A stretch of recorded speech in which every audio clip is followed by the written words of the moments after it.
resources on there.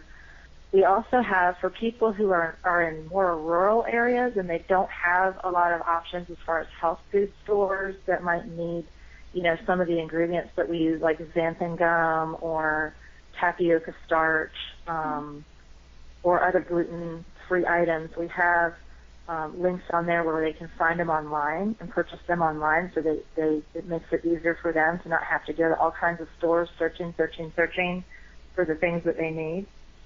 And also, gluten is also found in a lot of condiments, so that's surprising to some people. They don't realize that vinegar is made from wheat, primarily when it's in a, like, mustard or barbecue sauce or ketchup or things. When it says distilled vinegar, that's usually made from wheat.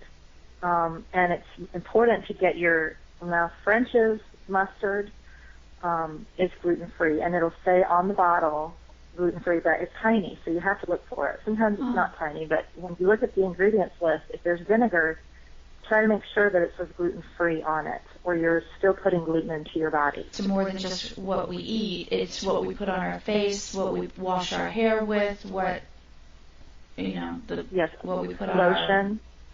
Oh, wow. It's all of those. So a resource that I use that's really great, that's also linked, it should be linked from my website, is vitacost.com. They have discounted prices on skincare, hair care, lotion, and makeup, because when you're using gluten-free items, it does get more costly. So you can find really great prices on that website.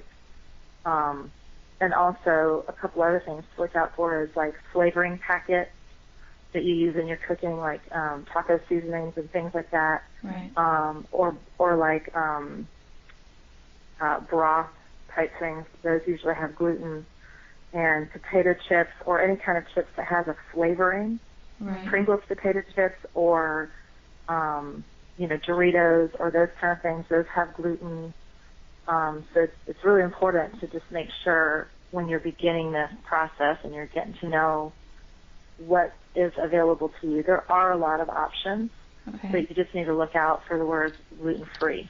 So if we could just say, for someone just starting out with this and learning this gluten-free world, cut out grains, cut out dairy, and cut out pre-packaged foods and learn to cook for yourself. Those are some awesome ways to get into gluten-free. Is that correct? That is correct. Although a lot of people are gluten sensitive and they're still tolerant to grains. And so if that's you, then go ahead and continue to eat those grains as long as you know they're not genetically modified, that they're in their whole state.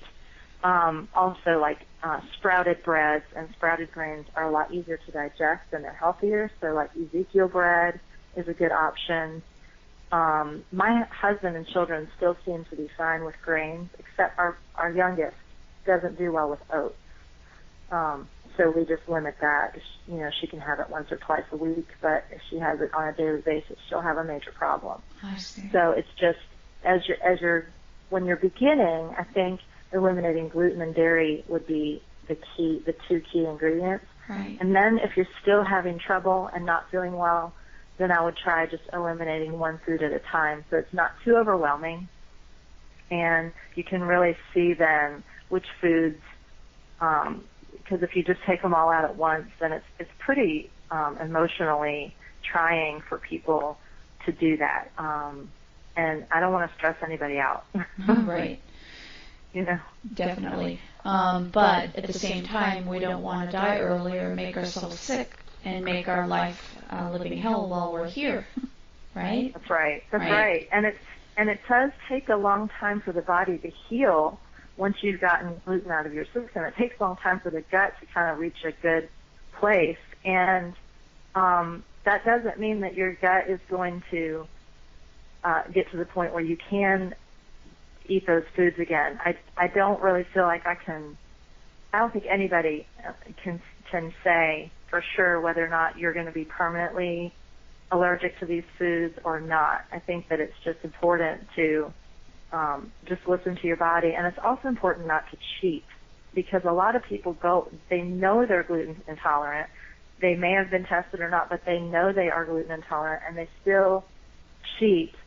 And when you cheat, it damages the gut all over again, and it causes, a lot of time to heal that one time of cheating. So I highly recommend that people don't just take it for granted, because, as you get older, you're going to start feeling things happening that you don't like, and your body just, it needs to have the optimal nutrition in order for you to stay away from, chronic illnesses as you age.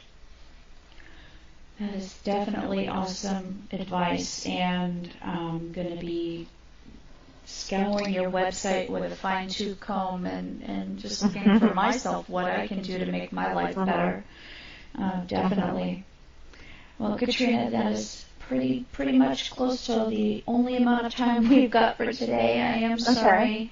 That's okay. But thank you so much for joining us and for explaining once and for all what gluten-free is, what gluten is, and how we can fix ourselves by what we eat and what we choose to put in our bodies. You're welcome. Thank you for having me. It was a pleasure. Yes, thank you so much. And we will say goodbye until next time. And thank you, everyone, for tuning in. Thank you, Katrina, for being with us. And hug those little girls. They've been through a lot. It sounds like. Yep.